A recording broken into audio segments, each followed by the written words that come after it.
La parole est à monsieur Christophe Prémat. Merci, Monsieur le Président. On a changé de question. La question s'adresse à Madame Annick Girardin, secrétaire d'État au développement et à la francophonie. Madame la secrétaire d'État, les 29 et 30 novembre s'est tenu à Dakar le sommet de la francophonie. Ce fut l'occasion pour l'Organisation internationale de la francophonie, l'OIF, de se choisir un nouveau secrétaire général pour succéder à M. Abdou Diouf en la personne de Mme Michaëlle Jean. Ce choix a fait l'objet d'un consensus entre les chefs d'État francophones. Dans son discours d'ouverture du 15e sommet de la francophonie, le président de la République a rappelé, je cite, que l'Afrique était le grand enjeu de la croissance, non pas pour le continent lui-même, mais pour le monde entier. En encourageant tous les francophones à investir en Afrique, la France, par la voix de son président, a démontré que les États africains étaient au centre de cette nouvelle frontière économique que constitue la communauté francophone. À Dakar, en 2014, le président de la République a corrigé les déclarations de son prédécesseur en rappelant la place de l'Afrique dans l'histoire pour préparer l'avenir sur un pied d'égalité autour d'un grand projet de civilisation, la langue française, riche de sa diversité et respectueuse des traditions de chacun de ses membres. Depuis 2012, les gouvernements successifs de la France ont fait de la francophonie une priorité pour que notre pays puisse étendre son influence internationale. Le sommet de Kinshasa en octobre 2012 avait pour la première fois introduit de nouvelles notions pour faire évoluer les institutions francophones. Au-delà de la promotion de la diversité culturelle de la langue française, l'OIF s'était même doté d'une direction des affaires économiques.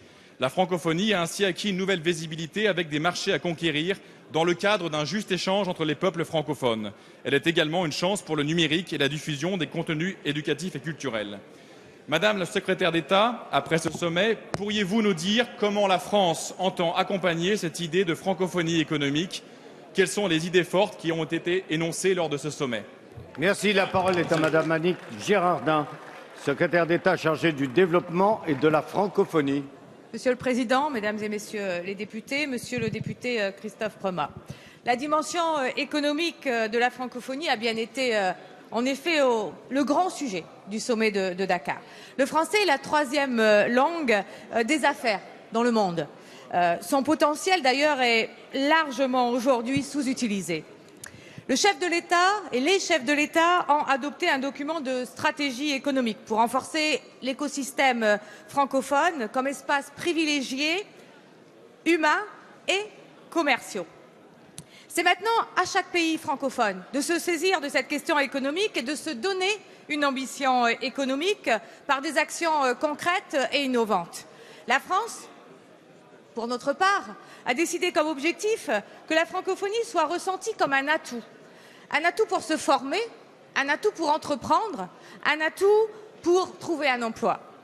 Le rapport de Jacques Attali a remis en perspective un certain nombre de sujets sur les questions économiques et le gouvernement a d'ailleurs commencé à les mettre en œuvre. Rapprocher entreprises et acteurs publics, comme le fait la Fondation pour la croissance en Afrique. Développer les technologies numériques dans le domaine universitaire. Mieux répondre à la demande croissante d'enseignement français à l'étranger et enfin améliorer l'accueil des talents francophones. Nous devons aussi miser sur cette francophilie, trop souvent inexploitée. Laurent Fabius et Geneviève Furazo ont lancé la semaine dernière la plateforme Alumni, qui permettra aux anciens étudiants étrangers en France de garder le contact. Et on sait combien ces réseaux de jeunes sont importants pour la francophonie. Le président de la République l'a dit samedi à Dakar. Les Français doivent aimer la France autant qu'elle est aimée à l'extérieur. Et cette phrase, il faut la répéter. Moi qui suis beaucoup à l'extérieur, je peux vous dire que nous, Français, nous devons aimer davantage cette France. Merci, la francophonie madame. est une chance pour la France.